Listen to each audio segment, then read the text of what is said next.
Happy Friday, everybody. I know in quarantine every day feels like Friday, but here we go. 3-day weekend up ahead. Thanks for clicking on the video. I'm going to take you guys through this super quick. Make sure you're keeping up with all of our assignments, all right? So especially over this 3-day weekend, I don't want to see any missing assignments in the gradebook, all right? So get those all in there. Just for my sanity, so I don't see those little orange circles anymore, because I like when things are clean. All right, so get those turned in. Let me know if you guys have questions about them. So we're going to review RPE really quick. Remember, that's rate of perceived exertion. Found a different chart for you guys just for something different to look at. So here we see number 1, anything other than sleeping. So watching a TV, me recording this video.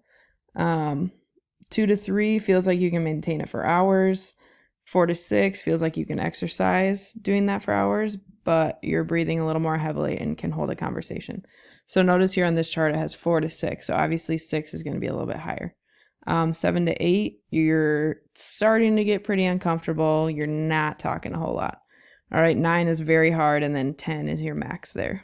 Okay, so think about through today's workout, which is a little bit tougher, but a good one. Think about where you are at on the scale.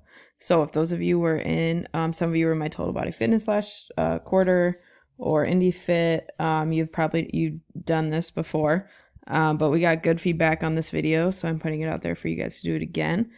30-minute high intensity interval training cardio workout, and it's a full body workout, so it should get a good sweat going on. It's somebody that's leading you the whole time, which I kind of like to have somebody just there yelling at me, and it's not me just looking at words on a page. The best part about today's workout, no homework. All right. So there's no reflection, nothing. Just enjoy this workout and have a good weekend. Let me know if you guys need anything.